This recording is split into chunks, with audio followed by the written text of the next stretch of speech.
Abid, it's so nice to talk to you. So nice to be here. And yeah, we've done a podcast together, and you were a guest of mine, and it was lovely to have you as my guest. And we started talking, didn't we, about the differences, because you come from a different cultural background to me, and we touched on this, didn't we, about the differences that we have and how we actually how we connect, what support do we get to get our needs met on social media? What am I talking about? We're on social media. How do we get our needs met in a relationship? How do we? And and we got into this discussion regarding culturally based in Europe, as well as, the Asian culture, Eastern culture, where it's very much also community based. So it's not just the couple, but it's a greater kind of family and community that they're surrounded by. So so that's where this title and all of this talk came from, that we were going to have more of that discussion. Yes, and I think that is, I come across this quite a lot. I don't know about you, but I've noticed so much that we do expect one person to meet all our needs, and that's not possible. We demand so much of our relationships. We want our partners to be our best friend, our confidant, our soulmate, our co-parenting person,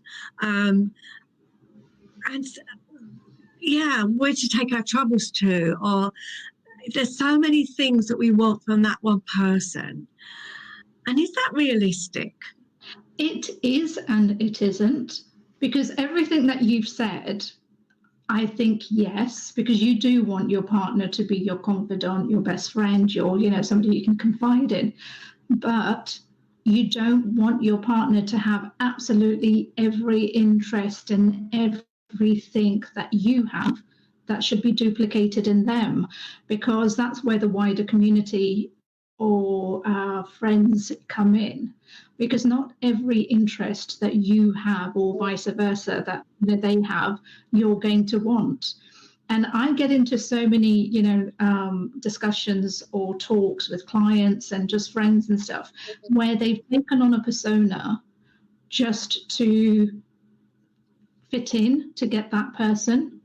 So it could be that they, the person they're with loves sports, but that person never loved sports at all. But all of a sudden she's kind of like, I love all the sports and I'm going on all of these games and I'm doing all of this, because she's afraid that if she actually says to him that actually I hate sports, he's going to go, well, we've got nothing in common, I can't date you, rather than actually embrace going, oh, okay, I'll go with my friends and you do whatever you want to do. Yeah, and I think that's the danger, because I think it does have things in common, but when you start out, say you're 18 and you're mad on skateboarding, that is not going to be a sport or a hobby that you can carry on when you're in your 50s or 60s. So I'm taking the extreme here, but it's not, is it? We change, our hobbies change, our passions change. We do. But I think it's that understanding, and then that's okay. But it's embracing and not kind of going, I can't be with you because you don't share that particular interest, but actually embracing, going, you know what, that's fine. But no, that maturity comes a lot later. It's not something, that's instantly there. I think that kind of being okay that you're not one thing fits, everything your partner wants. It comes from personal growth. Yes, I would agree with you on that. I think what I'm thinking is that it's more about, we want all the things that we, generations ago in the West, we would have lived within a community. We would have lived near our parents, our grandparents. We would have had, whether we lived in London, you lived in a very close proximity, or if you lived in a village, you would have had that network of people around you, because that's how we were. But definitely, certainly in the West, things have changed, and people are living in different areas. They're living in different countries sometimes, and so therefore, there isn't that closeness where you can say, I need some help with childcare. Grandparents or even an auntie or a cousin could help out. When you've got a problem, say you've got a problem in your relationship and you want to talk it through, but you can't talk it through with your partner, how do you have a friend, a real confidant that you can actually talk about those things? Or maybe it's something you're going through as a woman or as a guy that your husband or your wife wouldn't even understand it, because it's right, if we talk about women and we're having our PMS period, then a guy's not going to get it. And you need another woman to be able to talk that through with. And I think there are all those sorts of things. Oh, somebody to just not run your partner down, but actually have a grumble and say, oh, God, he's driving me mad. Yeah. And that's where our, girlfriends or boyfriends, in the sense of male friends, that come in, or or your family or whatever. I mean, we live now in a society where virtual does exist, and so in terms of having that distance, it's not so bad. But I think it kind of brings it back down to what we started off with, that it's realizing that not one person is going to fit in with everything that you're going through with life. Yes, you do want your partner, to be there for you, but on occasions, he or she will be working late, something else is going on, or, whatever. So you need to have a broader network. And yes, you're right that when we were growing up, and certainly when I was growing up, communities were a lot more closer together. They were far more close-knit. Now we phone to make an appointment to, drop by and have a coffee with a friend. Whereas, that's so sad. On the door. Oh, I'm in the neighbourhood. I just thought I'd pop in. And we now it's kind of like, no, if you did that, a person would look at you very strangely, going, what the hell are you doing here? Rather than, oh my God, it's wonderful to see you come in. That culture and mindset is completely changed. And I love my old mindset, which is being able to knock on a neighbour's door and going, hey, I'm just in the neighbourhood, thought I'd check if you were here. But the reaction you get is very different. And I think it's kind of realising that there are times that are changing, but then there are also benefits of having that community. And communities have changed now as well, because community isn't just about, having your families, as in, the extended families around, but it's creating that community with your friends, your neighbours, and other people that are around you, so that you can still have that support system.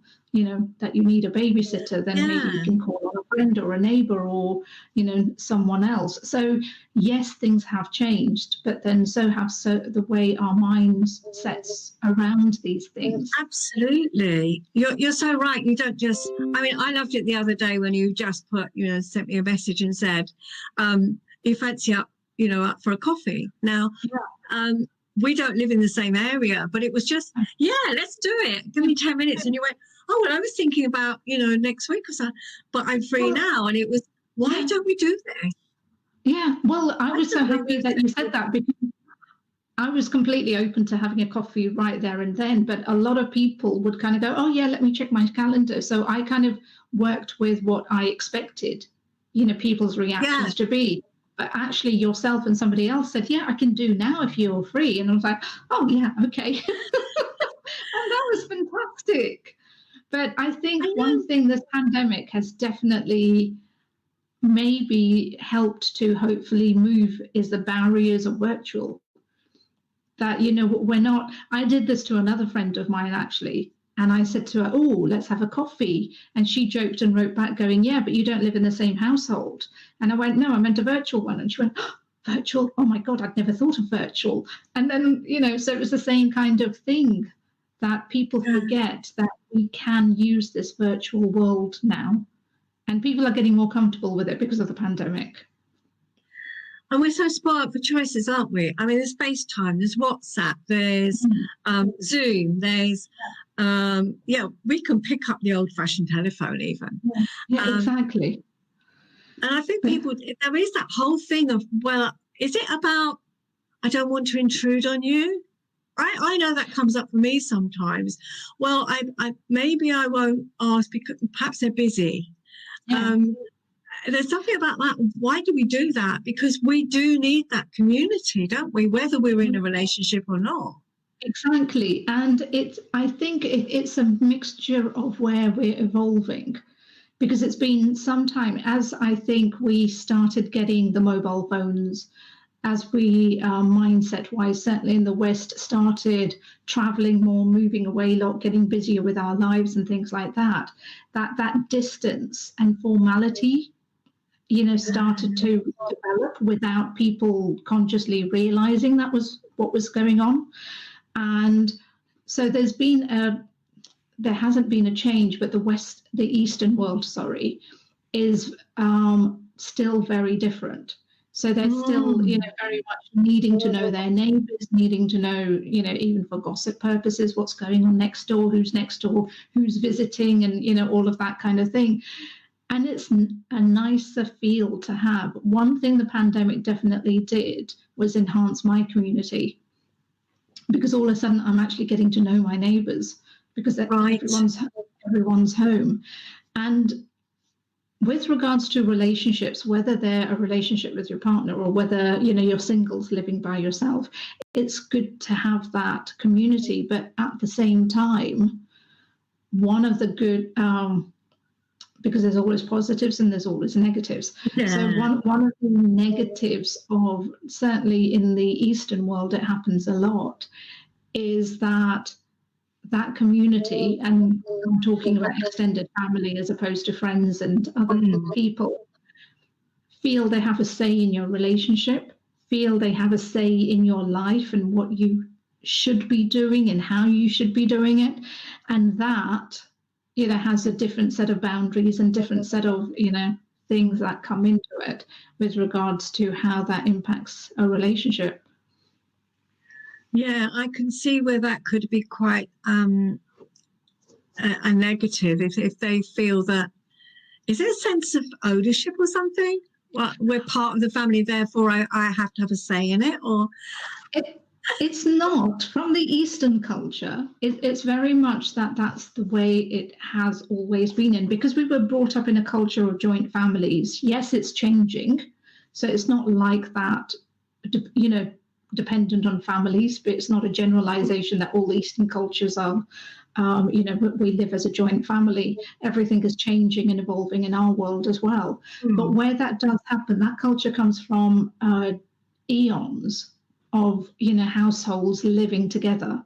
So whether your children, well, if your daughter married, she moved away, but your son and his wife and his children would live in the same household, and they'd be there with the grandparents and all of that kind of thing, and the uncles and aunts, because any male descendant lived in the same household.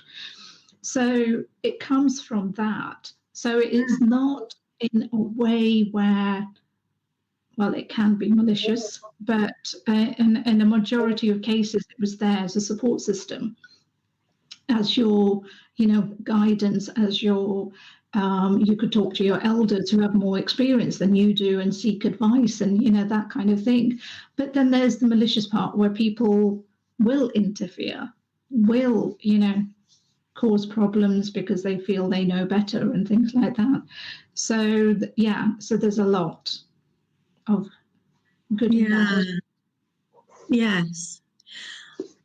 Yeah, I guess that's a problem, isn't it? If you've got somebody interfering and telling you how you should or shouldn't do things, whereas, and I still see it in the Western culture, because I still see parents, the extended parents, they will have quite an influence on some relationships. And I think sometimes this is the way we did it. That was what I did in my family of origin, my parents. And that's how it should be. And then, but they're not really seeing that they need to make their own relationship and their own rules. Because we come from different backgrounds, we're going to have a different way of what we believe a relationship is, and how things should be done. So I think that can create real friction in a relationship, because, well, this is what we do, this is how it's done. And then, the partner will be saying, no, that's how we do it. And therefore and those rules are set up.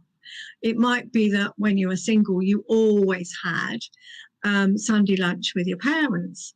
But when you're with your partner, if you enter into a relationship, then surely you've got to renegotiate that, because the partner they always had lunch with their son, with their parent. How are you going to manage that? And I think sometimes people get caught up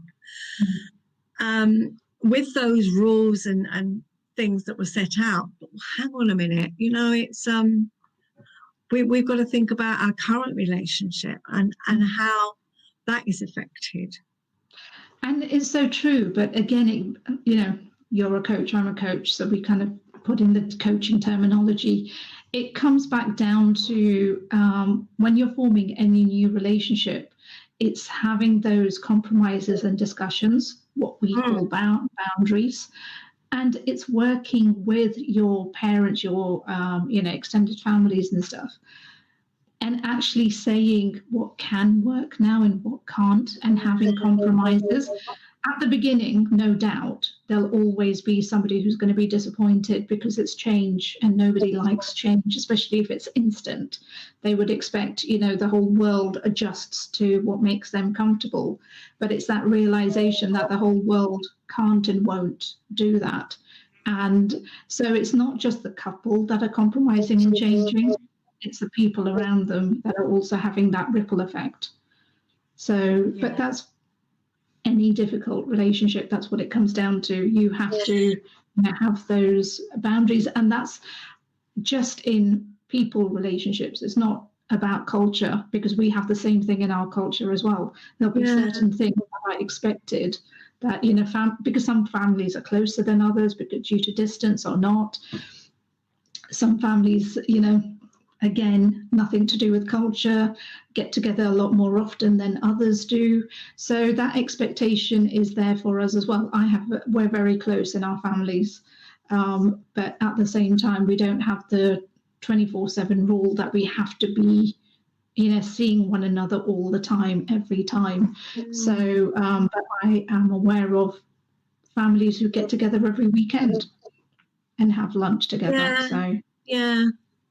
I think it is negotiating it, isn't it? And you talked about compromise. I use the word negotiate, because I feel that compromise for me feels like somebody loses, whereas I think negotiating, and it's only my view, but when you negotiate, it means that you each move some way and you give a little bit, but you gain a lot. And so I Yeah, no, and completely same terminology, different words, because negotiate to me takes me back to my corporate days, and automatically I go, oh God, I'm not going the business head. This isn't business, this is personal.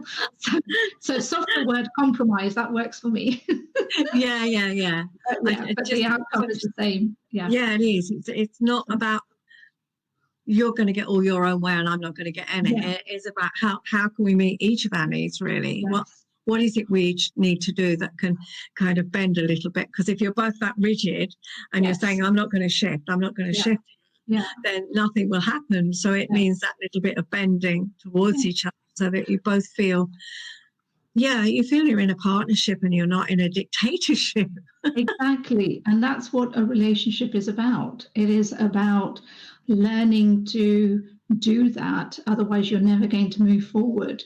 It's never at any point about just one person. It is if you're single, but it's never when you're a couple. And if you start to kind of always view yourself as an I, then there will be, problems. And that's where problems do happen. And you and I know a lot about that because we, work through it with our clients. Yeah, exactly. That's it, exactly. And I wanted to go back to the your culture, because I know quite often in your culture that it's expected that sometimes in some places that the wife will move in with the mother, the family, but then the mother or mother-in-law, she will rule the roost and she comes first. And the son, I've seen problems where the son has felt he's been caught between the two, the wife and the mother. And he feels that although the son is often seen as the king in the family, the prized kind of, the all wonderful person. But I see that often they will they will bow to their mother rather than appreciating the wife. And the wife can often feel quite the outsider and resentful. I've seen that happen in several couples that I've worked with where that's happened. And I'm just wondering what your thoughts on that are, because I've thrown a lot in there actually, but yeah. Let's break it down. So with regards to what you've said, the scenario, I've actually seen it cross-culturally.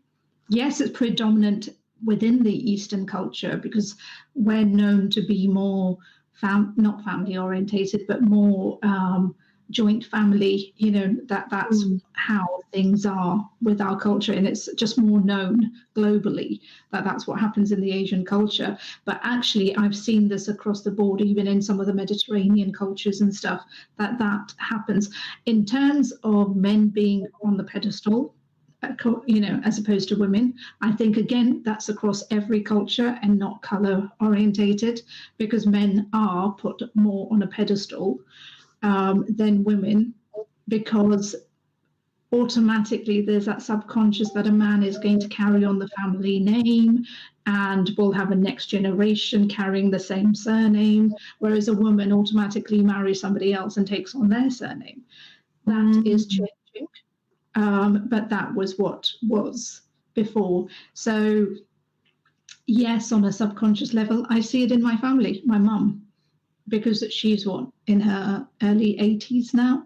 So she is of the generation where not that she loves her daughters any less, but she loves her son more, because automatically women aren't seen as women are seen as the burden, because they've got to get married and go off, and then you've got to pay for a wedding, and then you've got to do this, and there's so much more expense. Whereas with the man, he's bringing people in, so he's not going away from the family. But all of that has changed because generations have changed. So the hierarchy that you're referring to, where in cases where it does happen that the new bride or wife will move in as a joint family, a lot of cases it works, but then there's a lot of cases where it doesn't. And it's a generational thing with regards to the hierarchy, and that the mother rules the roost or the parents rule the roost because they're the head of the family and stuff like that. If you see any Indian programs, that is so vastly promoted, and that is what is so wrong, because that goes back to teachings of the old. And if you see India now, so much of that has changed and evolved because generations have changed. We've got the internet, and I'm sure it's happening in a lot of Eastern cultures as well. We've got the internet, so much information is coming in, so much more education, new ways of thinking is coming in. So the newer generation is coming in with we want to live in an environment where we're all equally happy. So whether that means living in or living out, we're happy both ways. But I don't need to rule you, because if I look at my sister-in-law and her generation of women, it's very much about I don't want to be ruling anybody else. It's enough that I'm ruling my own life. I don't want to take on that burden. I don't need to show, yes, I'm there to support. Yes, I'm there to guide. But I certainly don't need to be ruling my son's wife and telling her how things should be. And so things are changing. But yes, you are right that in areas of India, and certainly in, I think, the more closer set Indian communities, so maybe places where like Bradford, Birmingham, where we know there are lots of vast amounts of Asians, that may still be prevalent, that that's the thing that happens. But I will argue on the Asian side that things have changed and evolved, and yes, that exists, but I've seen it in the Western culture as well. I have seen that. Yeah, definitely, and I would agree with you. I was only bringing it up because I think it still happens on occasions, but it's also a very much an Asian kind of cultural way. It's very strong, and you can see the point, because you all live in the same house, and you have this whole generational thing, which I think has got some really good points about it.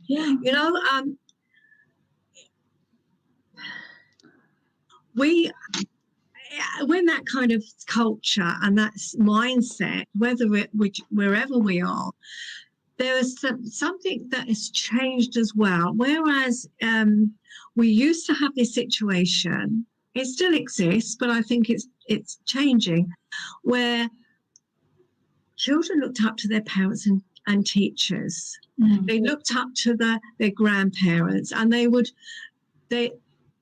had, because they knew that those people had wisdom and experience. But what we're seeing now is that youngsters no longer see that. They're actually looking to their peers. They're getting that. They believe their peers far more, and they follow their peers far more. In other words, whatever teachers or parents say seems to go out the window. But they will actually get, they will, we see it on social media quite a lot, don't we? Where the youngsters, they're getting their likes and they're getting their approval from their peers. They're getting, oh, do you like me? Do I look right? And it's so much about that, and they will get their values from their peers, which is pretty dangerous. Because you've got inexperienced people showing inexperienced people how to do things. Now, I would take it to the example I would give is learning to drive. You don't learn to drive from somebody who's learning to drive. You need somebody who's experienced to show you how to drive. And I think that goes across with life, because what we're seeing is that youngsters are emulating things and needing that approval from their peers rather than listening to the adults. That bothers me a lot. Okay. So that's a whole new argument in itself, and very interesting. With regards to, because as you were talking, I was thinking back to my time and my days, and I'm kind of thinking, actually, because, there's and I'm going to get the quote wrong, and I don't remember who actually quoted it, but the gist of the quote is that we become who we hang out with. So in terms of the influences and stuff, it's very much to do with whether it's friends, family, whoever it may be. We become who we, are hanging out with, because we're taking, exactly as you were saying, the influences and their say and values and everything else from our peers. But I think that has been done for eons. That hasn't changed. But yes, what has changed? I mean, I think it changed in the 60s.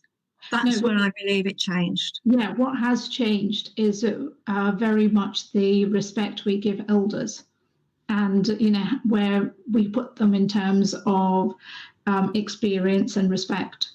So that is probably the most thing that has changed, and because of that, We've now got, the internet. So a lot of people are getting that source of information from the internet, whereas the source of knowledge and everything used to come from your grandparents or, Which the was our elders of your community. Yeah, Yeah, the so elders of that's your where I community. could see it tying in, because you Yeah. would have had that whole wisdom around you, Yeah. of your grandparents, uncles, aunties, cousins, and your parents, and the teachers, but in the communities. But that's why I can see there's a benefit of that. Whereas that's why I want you to link it in. Really, is that And also back in those days, because there wasn't so many distractions, there wasn't TV, there wasn't the internet, there wasn't computers, phones, all of that. You had more time to give to your grandparents and the elders in your community and your wider community. But as we've been evolving with all the new technology and stuff, so has our lives, and so has what we do and where we spend our time. So that has definitely taken away from us then going, oh, I'm going to go. I mean, we're generalizing. I'm sure, a lot of people still have that relationship with their grandparents and do go, back to them and talk to them and whatever. But on a majority of cases, people are too busy, to kind of have that time. It's going back to exactly what we started off with, where we have to now make appointments to go in, have those coffees and have those chats, whereas they were on our doorstep or literally next door to us or in the same house as us. So so a lot has changed, but that's because mindsets and the way we live in this world has changed. All too busy. Yeah. Too busy sometimes to even pay attention to our relationships. Yes, exactly. And exactly that. I mean, it is, do I call a friend for a cup of coffee? Do I drop in? Yeah. From that to, I'm too busy for my relationship, which I think that's where I see from couples that come to me, they neglect the relationship. Yeah. Simply because they're too busy. But it is just, can that one, we're going back to, can one person meet all our needs? And how do we negotiate it? But I think it's acknowledging right from day one of, even if you're looking for a relationship, because I'm a dating relationship coach, so I go from looking to a relationship. So even from those offsets, is understanding that no, that's never going to happen or exist. And if you have that mindset that that's never going to happen or exist, I think you're on a happier and better path than expecting that one person would. They're going to let you down, and then you're going to feel let down, and then you're going to move on because that person didn't work. Yeah, exactly. But what you also have to realize is you have to put yourself in the expectation shoes. I won't say the person's shoes, expectation shoes, and go, how would you feel if somebody came to you and said, you are one thing for everything, and I'm not going to go anywhere else to get any of my enjoyment, happiness, sorrow, pain, you name it, everything, you are it. How confined and claustrophobic would you feel to think, oh my God, what do I have to all of a sudden start learning karate because, they have an interest in it? Do I need to all of a sudden like countries I don't like or eat foods I didn't like or, do all of those kinds of things just to make this one person happy? That is a huge amount to live up to. And I think it's so heavy, that big responsibility, because immediately you feel I've let you down because I can't be all those things. And that's huge, isn't it? That is huge. That is huge for a person who hasn't gone through a journey, hasn't gone through their own growth, and encompasses and tries to fit into pleasing everything that everybody wants, whether it's a wider community or just their partner within that relationship. So automatically, as you say that, I'm going, switch off your coaching head, because also automatically I want to go, you need to be coached because you need to not do that. No, but I see it so often, and I think it's that people not being aware of it. I mean, whether they come to us for help or not, that's not the important thing. I think it is, this discussion is about let's be aware, you know, bring it to people's awareness, because that unrealistic expectation is often the downfall for just about every friendship, every relationship, everything. You know, it's even to I don't know, material things, because we will have such expectations that when, I don't know, whether you buy a pair of trainers and they don't fit properly or something, or the dress that you bought isn't quite the right colour or whatever, it is so much. Does my latest phone live up to my expectations? Does the person that I'm with, do they meet, you know, are they going to let me down, or am I going to let them down? Yeah, exactly. And we do that all the time, because we're constantly judging, and we live in a culture, especially as you pointed out earlier with social media, about all the likes and stuff, where and I have this conversation with a younger generation where they do get conscious that they've got, where we in our time used to have living, you know, up to the Joneses next door, have the same car as them, go on the same holidays, you know, tea sets, all of that kind of thing. Now it's gone onto the social media. So it's all about the clothes and the body and the designer labels and all of that. And it's just, you know, moved into the next generation, but it's the same concept, that they feel they have to live up to an image that doesn't exist. And that will make them happy. I have a saying that is, comparison is the thief of joy. Yeah, exactly. It is, but again, a lot of people aren't aware of that. And you are right with regards to what you said, in terms of people feeling guilty that they've somehow let the relationship down because they, you know, don't do one thing or fit into the other thing. And I see that with a lot of, you know, my girlfriends, with regards to that. And you're kind of giving them that reassurance that, you know what, it's okay. It's, you know, it's fine. It's not one is at fault more than the other. It's just about having that realization and then going, what do I need to do to, you know, help me with that? So I wonder what people watching, whether they'll have their views and what their thoughts are, because I'm sure we'd love to know what people think. Definitely. Yeah, their thoughts, because I think that's important. What do you think about it? You're watching us. We don't say that we're right. We have our thoughts and beliefs, or experiences that we've had. What do other people think? And I think maybe we'll leave them with that, shall we? Just say, come and tell us what you think, because we'd love to know.